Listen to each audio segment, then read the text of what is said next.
সবজি কাটা তো শেষ হলো, এবার চুলোয় ভাত বসিয়ে দিলে পানি আনতে চাই। মা বাবা কাজ থেকে ফেরার আগে যে আমাকে রান্না শেষ করতে হবে, তাহলে বাবা মাকে সারপ্রাইজ দিতে পারবো। এ কথা বলে টুকি ভাত বসিয়ে দিয়ে কলস নিয়ে পানি আনতে চলে যায়।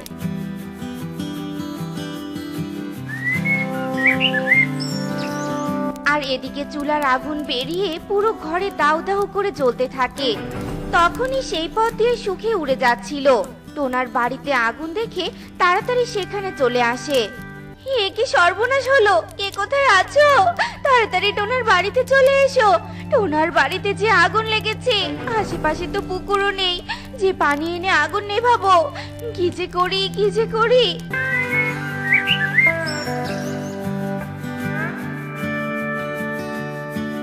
এ কি, টোনার বাড়ি যে পুড়ে ছাই হয়ে গেছে, তা আগুন কি করে লাগলো? বাড়িতে তো কাউকেই দেখতে পাচ্ছি না। কি ব্যাপার মাসি আঙ্কেল, তোমরা সবাই আমাদের বাড়ির সামনে ভিড় করছো কেন? কি আমাদের বাড়ি কিভাবে পড়ে গেল? সেজন্যই তো আমরা সবাই এখানে এসেছি, কিন্তু সবাই আসতে আসতে পুরো বাড়ি পুড়ে ছাই হয়ে গেছে। কিভাবে আগুন লেগেছে সেটা তো জানি না। আচ্ছা, তুই কি চুলাতে আগুন জ্বালিয়েছিলি? হ্যাঁ মাসি, রান্না করে বাবা মাকে আজ সারপ্রাইজ দিব বলে ভাত বসিয়ে দিয়ে পানি আনতে গিয়েছিলাম, কিন্তু আমি জানতাম না চুলার আগুন বাড়িতে লেগে যাবে। এখন আমরা কোথায় থাকবো?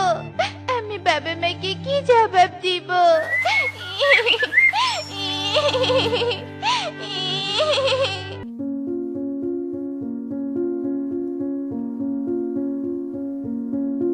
একই মা টুকি, তুই কাঁদছিস কেন?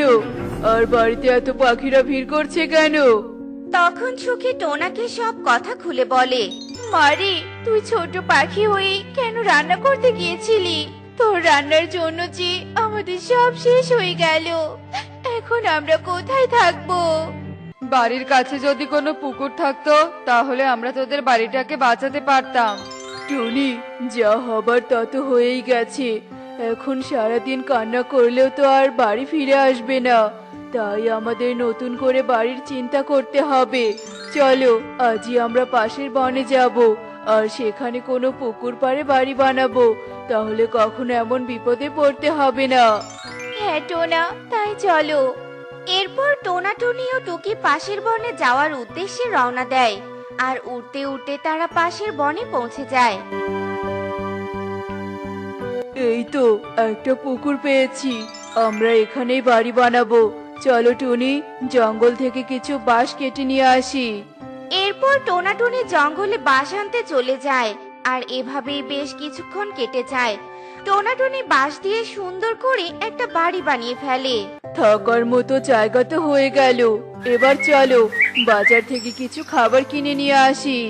টোনা, এই বনে কি আমরা কাজ খুঁজে পাবো? কাজ না পেলে যে এখানে থেকে কোনো লাভ নেই। আগে তো খুঁজে দেখতে হবে, কাজ না খুঁজলে কি করে পাবো বলো? কাল সকালে কাজের খোঁজে বের হব। এখন তাড়াতাড়ি বাজারে চলো তো, সন্ধ্যা হতে চলেছে।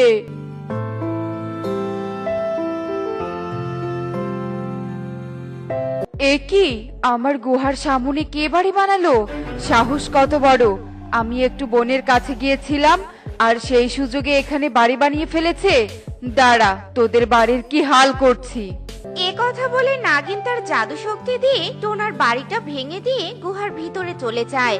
আর কিছুক্ষণ পর টোনা টুনি বাজার থেকে বাড়িতে চলে আসে। এ কি, ও আমাদের বাড়িটা কে ভেঙে দিল? এত কষ্ট করে বাড়িটা বানিয়ে কি লাভ হলো? টোনা, আমার মনে হয় কোনো হিংস্র প্রাণী এসে বাড়িটা ভেঙে দিয়েছে। তাই বলছি কি, এই ভাঙা বেড়াগুলো দিয়ে বটগাছের উপরে বাড়ি বানাই, তাহলে আর হিংস্র প্রাণী বাড়ি ভাঙতে পারবে না। হ্যাঁ টুনি, তুমি একদম ঠিক বলেছো। এরপর টোনা টুনি গাছের উপরে বাড়ি বানানোর কাজ শুরু করে দেয়। এক পর্যায়ে তারা আবারও একটা বাড়ি বানিয়ে ফেলে, কিন্তু নাগিন গভীর ঘুমে থাকার কারণে সে কিছুই বুঝতে পারে না। আর এভাবেই সেই দিনটা কেটে যায়। কি ব্যাপার, আমার গুহার সামনে পাখির পটি কি করে আসলো? এ কি, ওই বাঁশের বাড়িটা আবার গাছের উপরে কি করে গেল? বুঝেছি, ওই বাড়িটা কোনো পাখির বাড়ি। আমি যখন ঘুমিয়েছিলাম তখন ওই শয়তান পাখিটা ভাঙা বাড়িটা ভালো করে গাছের ওপরে বানিয়েছে। এই, কে রে বাড়ির ভেতরে? তাড়াতাড়ি বাইরে আয় বলছি। নাগিন, তুমি আমাদের ডাকছো কেন? তোদের সাহস তো কম না, একবার বাড়ি ভেঙে দেওয়ার পর আবার আমার গাছের ওপর বাড়ি বানিয়েছিস। এক্ষুনি তোদের বাড়ি নিয়ে এখান থেকে চলে যা বলছি, নয়তো এক ছোপ বলে তোদেরকে শেষ করে দিব। নাগিন, দয়া করে আমাদের তাড়িয়ে দিবে না। আমরা অনেক বিপদে পড়ে এই বনে চলে এসেছি, আর আমরা তো তোমার কোনো ক্ষতি করিনি। তাহলে এখানে থাকলে কি সমস্যা? পটি করে আমার গুহার আশেপাশে নোংরা করে ফেলেছিস, আবার বলছিস ক্ষতি করিসনি। এখন তোরা যাবি নাকি ছোবল বসিয়ে দিব? নাগিন, শুধু একদিন সময় দাও, আমরা একটা জায়গা খুঁজে পেলেই তোমার এখান থেকে চলে যাব। আচ্ছা ঠিক আছে, আজকের মধ্যেই চলে যাবি। যদি কাল হয় তাহলে কিন্তু তোদের জীবন আর বেঁচে থাকবে না, বুঝেছিস? যাই বাবা, জঙ্গল থেকে একটু খাবার সংগ্রহ করে নিয়ে আসি। টুনি, আমাদের ভাগ্যটাই খারাপ গো। জানি না আরো কত বিপদে পড়তে হবে। যাই হোক, চলো এবার পুকুরের খোঁজে বেরিয়ে পড়ি। একটা পুকুর খুঁজে পেলেই খুব তাড়াতাড়ি বাড়িটা নিয়ে সেখানে চলে যাব। হ্যাঁ টোনা, তাই চলো। মা টুকি, তুই ঘরেই থাক, আমরা পুরো বন ঘুরবো। তুই এত পথ উঠতে পারবি না। আচ্ছা ঠিক আছে মা, আমি তাহলে বাড়িতে খেলা করি।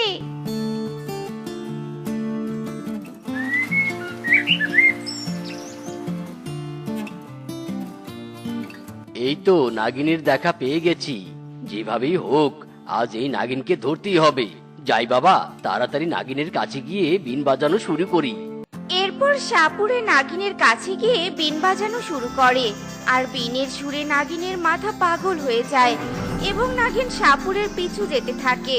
টোনা, দেখেছো আমাদের বাড়ির পাশের ওই নাগিনকে সাপুরে ধরে নিয়ে যাচ্ছে। চলো আমরা নাগিনকে মুক্ত করি। কিন্তু আমরা কিভাবে মুক্ত করব? আমার মাথায় একটা বুদ্ধি এসেছে। তুমি শুধু সাপুরের পেছনে গিয়ে বাড়িটা দেখে এসো, তারপর আমি সব ব্যবস্থা করছি। আচ্ছা ঠিক আছে টুনি, যাচ্ছি আমি। এই সাপুরে, আমাকে ছেড়ে দে, ছেড়ে দে বলছি, নইলে তোকে আমি শেষ করে ফেলবো। আমাকে ভয় দেখিয়ে কোনো লাভ নেই, তোকে বন্দি করে ফেলেছি, তাই তুই আমার কোনো ক্ষতি করতে পারবি না। অনেক দিনের ইচ্ছে ছিল নাগিনকে ধরে সাপের খেলা দেখাবো আর অনেক টাকা ইনকাম করব। অবশেষে আমার ইচ্ছাটা পূরণ হলো। সাপুরের বাড়ি তো দেখে নিয়েছি, এখন টুনির কাছে যাই, দেখি টুনি কি করে নাগিনকে মুক্ত করে।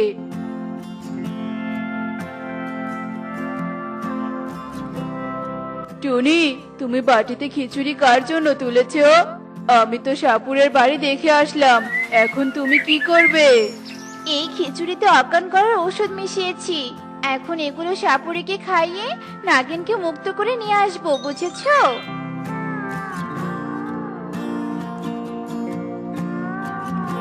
এরপর টোনাটুনি খিচুড়ির বাটি নিয়ে সাপুরের বাড়িতে চলে আসে। সাপুরে বাবা, আমরা একটা বিপদে পড়ে আপনার কাছে এসেছি। তোরা আবার কি বিপদে পড়েছিস? আমরা যেখানে বাড়ি বানাই সেখানেই আমাদের বাড়ি ভেঙে যায়। তাই এক তান্ত্রিক বাবা বলেছেন, মানুষ সাপুরিকে যদি খিচুড়ি রান্না করে খাওয়ায় তাহলে এই বিপদ কেটে যাবে। আর তাই আপনার জন্য খিচুড়ি বানিয়ে নিয়ে এসেছি। ও এই ব্যাপার, আচ্ছা ঠিক আছে, বাটিটা দে দেখি। এরপর টুনি সাপুরেকে বাটিটা দিয়ে দেয়, আর সাপুরে গপ গপ করে খিচুড়ি খেতে থাকে এবং এক পর্যায়ে সে জ্ঞান হারিয়ে সেখানেই পড়ে যায়। আর সেই সুযোগে টোনাটুনি নাগিনকে মুক্ত করে নিয়ে গুহার কাছে চলে আসে। তোমাদের কি বলে যে ধন্যবাদ দিব তার ভাষা আমি খুঁজে পাচ্ছি না। আমি তোমাদের ক্ষতি করার পরেও তোমরা আমাকে সাহায্য করলে। আমি তোমাদের সাথে অন্যায় করেছি, দয়া করে আমাকে ক্ষমা করে দাও। আর এখন থেকে তোমরা এই গাছেই থাকবে। এই নাও একটি সোনার মণি, এই মণি আমি উপহার হিসেবে দিলাম। তোমাকে অনেক ধন্যবাদ নাগিন, তুমি যে তোমার ভুল বুঝতে পেরেছো এতে আমরা অনেক খুশি হয়েছি। এক্সকিউজ মি ম্যাডাম, আমরা আপনার অনাথ আশ্রম থেকে এক অনাথ ছানাকে দত্তক নিতে এসেছি, তাই দয়া করে আপনি আপনার আশ্রমের অনাথ ছানাদের এখানে নিয়ে আসুন। আপনি এখানে অপেক্ষা করুন ম্যাডাম, আমি এক্ষুনি সবাইকে নিয়ে আসছি। শোনো সবাই, তোমাদের মধ্যে একজনকে এক ভদ্র পাখি দত্তক নিতে এসেছে, তাই তোমরা সুন্দরভাবে তৈরি হও আর তাড়াতাড়ি করে বাইরে চলে এসো, কেমন? ঠিক আছে মাসি। এরপর সব অনাথ ছানারা যে যার মতো তৈরি হয়ে আশ্রমের বাইরে চলে আসে। টুনি, কোন ছানাকে নেওয়া যায় বলতো? এটা আমি বলতে পারবো না ইগলি দিদি, তুমি যাকে মেয়ে হিসেবে দত্তক নিবে তাকে তুমি বেছে নাও। ঠিক আছে, ওই যে ওই ছানাটিকে আমার খুব পছন্দ হয়েছে, আমি ওকেই দত্তক নিতে চাই। কংগ্রাচুলেশন টুকি, এখন থেকে তুমি আর এতিম ছানা নাও, এখন থেকে ওই ম্যাডামই তোমার মা। না মাসি, আমি টুনটুনকে রেখে কোথাও যাব না, ও যে আমার বোন। আমার মা মরে যাওয়ার আগে বলে গেছিল আমি যেন টুনটুনকে সব সময় দেখে রাখি, তাই ওকে রেখে আমি সুখে থাকতে পারবো না গো মাসি, পারবো না। এ কেমন কথা? তার মানে টুকিকে দত্তক নিতে হলে ওর বোনকেও সাথে নিতে হবে? কিন্তু আমার স্বামী তো একজন ছানাকে দত্তক নিতে বলেছে, এখন তাহলে কি করি? কি আর করবে, ওই যে ওই ছানাটাকে নিয়ে যাও, ওর চোখগুলো কিন্তু অনেক মায়াবী, ওকে তোমার মেয়ে হিসেবে খুব মানাবে। টুনির কথায় রাজি হয়ে ইগলি ইগলিকে দত্তক নেয়। এরপর তারা বাড়িতে চলে যায়, আর এভাবে দেখতে দেখতে সেই দিন কেটে যায়।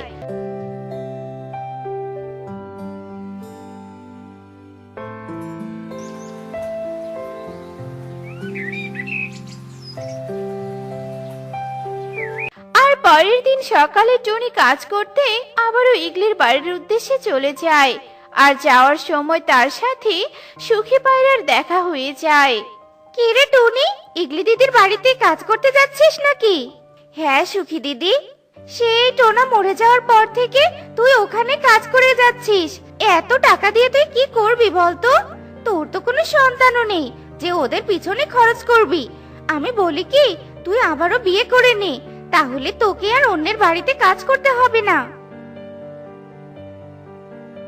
না সুখী দিদি, আমি যে টোনাকে কথা দিয়েছি আমি অন্য কাউকে বিয়ে করতে পারবো না, তবে অনাথ আশ্রমের ওই দুই এতিম ছানাকে দত্তক নিতে পারলে আমাকে আর কারোর কথা শুনতে হতো না। আমি আজই ওই দুই এতিম ছানাকে আমার মেয়ে করে ঘরে নিয়ে আসবো।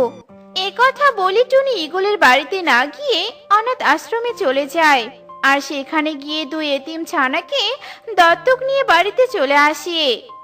নে রে মা, গাভীর দুধটুকু তোরা খেয়ে নে, আমি খুব অভাবী একজন মা, তোদেরকে হয়তো প্রতিদিন ভালো ভালো খাবার খাওয়াতে পারবো না, কিন্তু তোদেরকে আমি অনেক আদর যত্ন করে গড়ে তুলবো।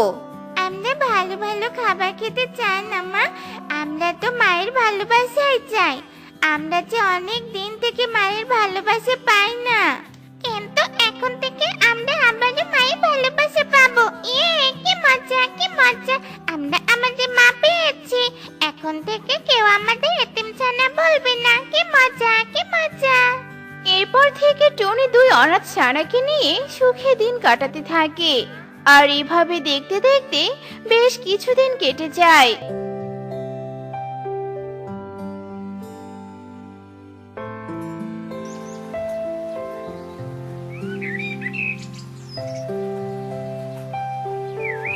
একই কবুতর, আমার আলমারিটার একটা অংশ যে ফাঁকা রয়ে গেল।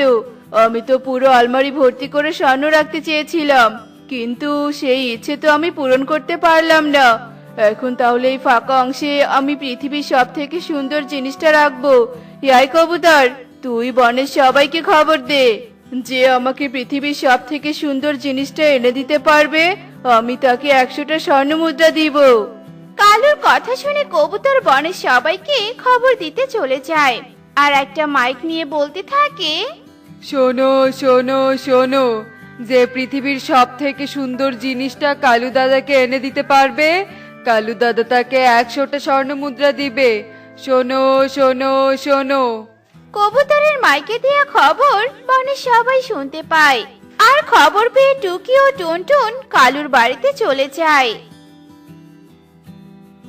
আঙ্কেল, ও আঙ্কেল, আমরা তোমাকে পৃথিবীর সব থেকে সুন্দর জিনিস এনে দিতে পারবো, কিন্তু এর জন্য আমাদের কিছু খরচ লাগবে, যেটা এখন আমাদের কাছে নেই। তাই নাকি? কবুতর, এই কবুতর, এক্ষুনি এদেরকে 5,000 টাকা দে, তবু আমি সুন্দর জিনিস চাই। এরপর কবুতর টুকি ও টুনটুনকে 5,000 টাকা দেয়। এরপর তারা দুজন সুন্দর জিনিস খুঁজতে চলে যায়। টুকি, টুকি, পৃথিবীর সব থেকে সুন্দর জিনিস কি বলতো? আমার সাথে আয়, কিছুক্ষণ পরেই দেখতে পারবি। টুকি, আমরা যদি কালু আঙ্কেলকে সুন্দর জিনিস এনে দিতে পারি, তাহলে কালু আঙ্কেল আমাদেরকে 100 স্বর্ণমুদ্রা দিবে। এতগুলো স্বর্ণমুদ্রা দিয়ে আমরা কি করবো বলতো? ওগুলো দিয়ে আমরা একটা জুতার দোকান দেব, আর তুই, আমি আর মা মিলে সেই দোকান থেকে জুতা বিক্রি করব। তাহলে আমাদের মাকে আর অন্যের বাড়িতে কাজ করতে হবে না, বুঝেছিস? হ্যাঁ বুঝেছি, তুই খুব ভালো রে টুকি, আর আমাদের মায়ের মতোই তোর মাথায় অনেক বুদ্ধি।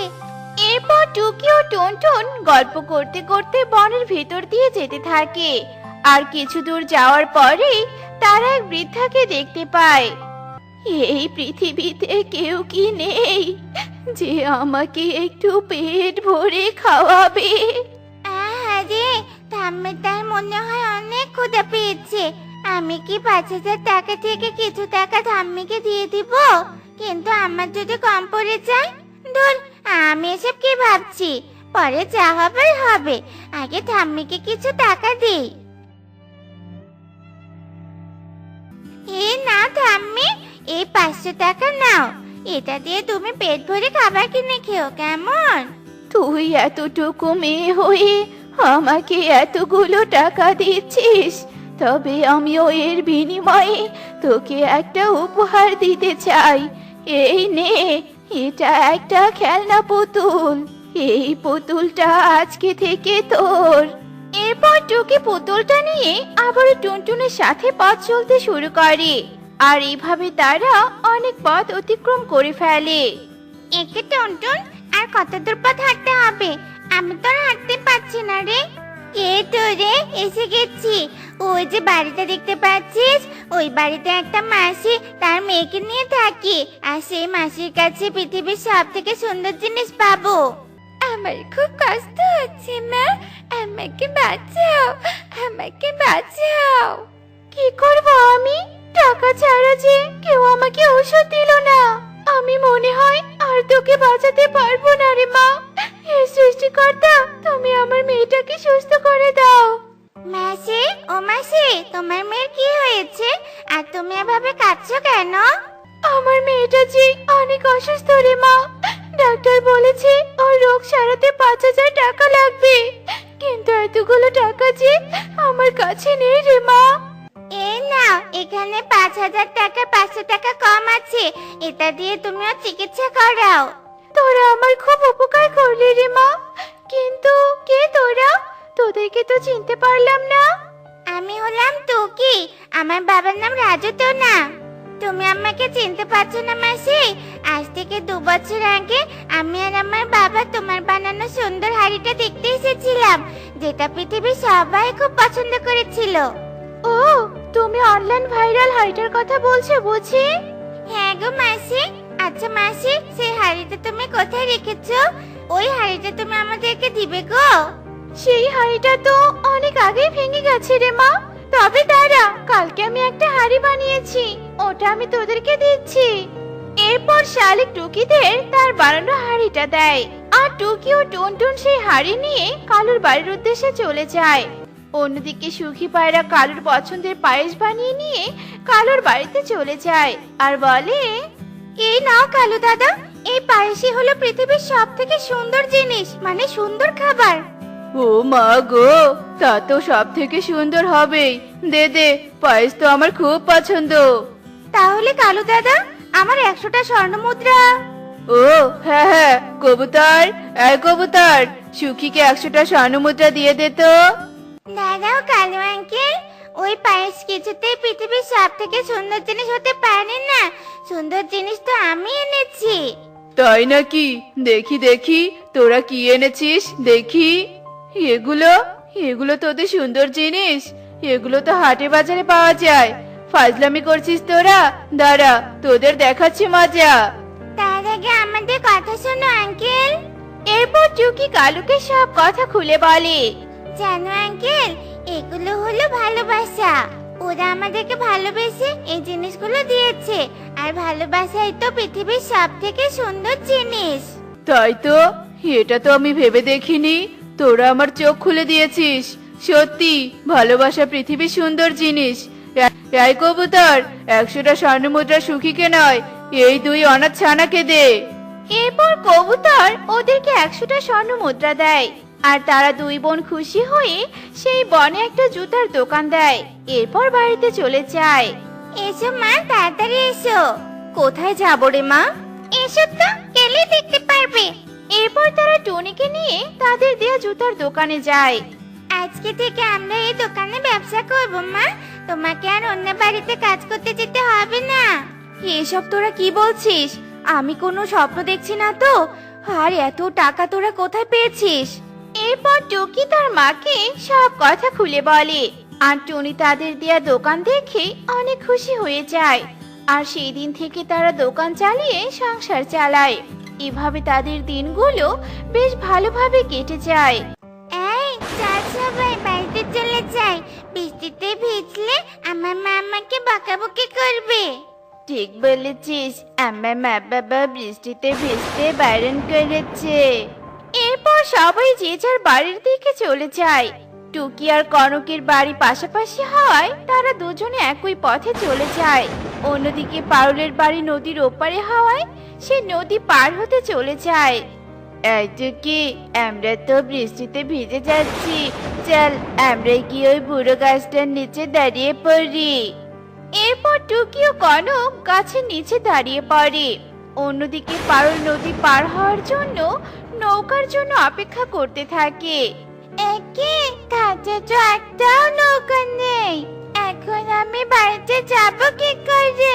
আরে আমি কি দেখছি, নদীতে এত সুন্দর একটা গোলাপ বাড়ি, কিন্তু এতক্ষণ তো এই বাড়িটা ছিল না।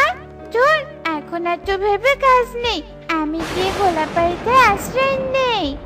এরপর পারুল এদিক ওদিক না তাকিয়ে পানিতে ভেসে ওঠা গোলাপ বাড়ির ভেতরে চলে যায়। অন্যদিকে টুকি ও কনক পারুলকে গোলাপ বাড়িতে প্রবেশ করতে দেখতে পায়। ওয়াও, কত সুন্দর দেখতে একটা গোলাপ বাড়ি। এই টুকি, দেখতে পেলি? পারুল ওই গোলাপ বাড়ির ভেতরে গেল। এত সুন্দর বাড়িটার ভেতরে না জানি কত সুন্দর জিনিসপত্র আছে। চল টুকি, আমরাও গোলাপ বাড়ির ভেতরে চলে যাই। কিন্তু বৃষ্টিতে ভেজা কি ঠিক হবে? ধুর, একদিন বৃষ্টিতে ভিজলে কিচ্ছু হবে না, চল আমার সাথে। এরপর টুকি ও কনক পানিতে ভেসে থাকা গোলাপ বাড়িতে চলে যায়। আর যেই না তারা জানালার কাছে যায়, তখনই তারা ঘরের ভেতরে এক পরীকে দেখতে পায়। একে তুমি আমাকে বন্দি করলে কেন? ছেড়ে দাও, ছেড়ে দাও বলছি, আমাকে ছেড়ে দাও। না, তোকে আমি ছেড়ে দিতে পারবো না। তোকে ছেড়ে দিলে আমার অনেক বড় ক্ষতি হয়ে যাবে। এই কনক, এক্ষুনি এখান থেকে চল, তা না হলে এই দুষ্ট পরী আমাদেরকে দেখে ফেলবে, আর দেখতে পেলে পারুলের মতো আমাদেরকে বন্দি করবে। টুকি ও কনক ভয় পেয়ে বাড়ির দিকে তাড়াহুড়ো করে ছুটতে থাকে। আর ছুটতে ছুটতে বেশ কিছু দূর যাওয়ার পর বৃষ্টি থেমে যায়। ওই তো বৃষ্টি থেমে গেছে। আমি তাহলে এখন বাড়িতে চলে যাই বুড়িমা। তুমি সময় মতো খিচুড়ি আর ওষুধগুলো খেয়ে নিও, কেমন? তুই আমার নিজের কেউ না হয়েও আমার জন্য কত ভাবিস। এতদিন থেকে তোর সেবায় আমি সত্যি মুগ্ধ হয়েছি। তাই আমি পৃথিবী থেকে চলে যাওয়ার আগে তোকে একটা গোপন কথা বলতে চাই। তাই নাকি? তা কি তোমার গোপন কথা বুড়িমা? তোর হাতের পাশে দেখ, একটা কলস আছে, আর সেই কলসে একটা সোনার আংটি আছে। ওই আংটিটা আমাকে দে তো দেখি। টুনি মিনু বুড়িকে কলস থেকে সোনার আংটিটি বের করে দেয়। আর আংটিটি হাতে নিয়ে মিনু বুড়ি বলে, আয় আয় জলপরি, ডাকে তোকে মিনু বুড়ি। আয় রে আয়, জলদি চলে আয়।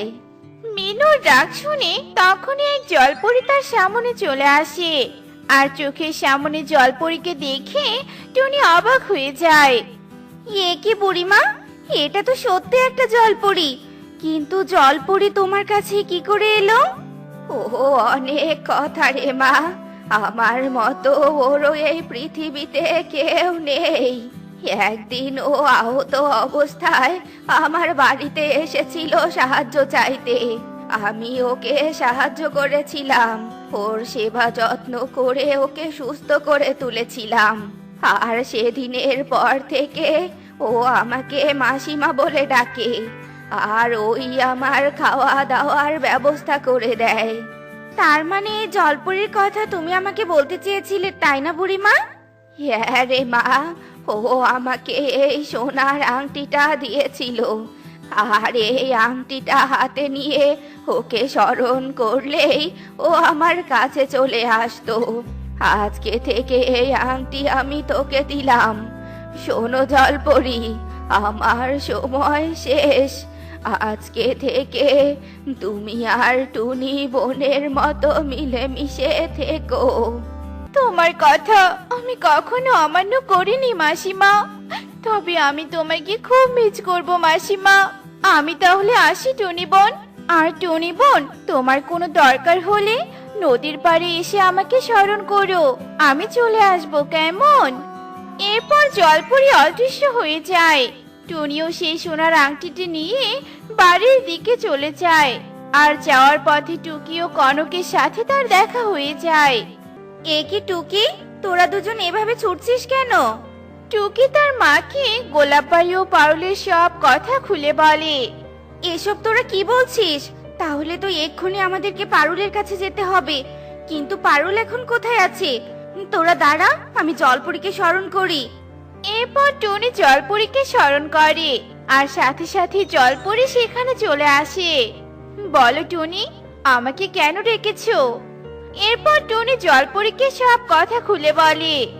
আমরা পারুলের কাছে যেতে চাই, তুমি আমাকে পারুলের কাছে নিয়ে যাও।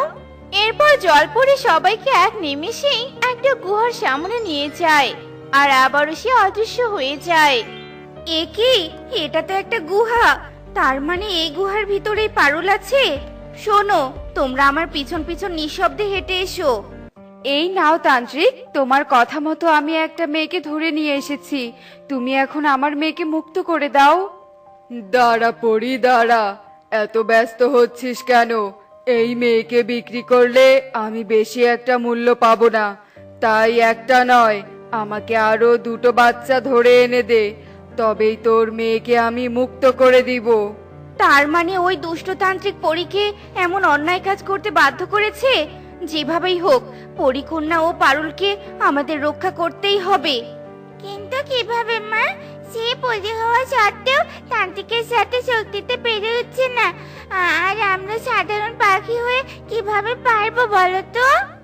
শক্তিতে সবাই জিততে পারে না রে মা, কেউ কেউ তার বুদ্ধি দিয়েও জিতে যায়। তাই আমরা ওই তান্ত্রিককে শক্তিতে নয়, বুদ্ধি দিয়ে হারাবো। তোরা এখানে থাক, আমি গুহার ভিতরে যাচ্ছি। একথা বলে টুনি গুহার ভিতরে চলে যায়। আর গুহার ভিতরে টুনিকে দেখে তান্ত্রিক অনেক রেগে যায়। আরে, তোর সাহস তো কম না, তুই এই ভয়ঙ্কর শক্তিশালী তান্ত্রিকের গুহার ভেতরে এসেছিস? দাঁড়া, তোকে দেখাচ্ছি মজা।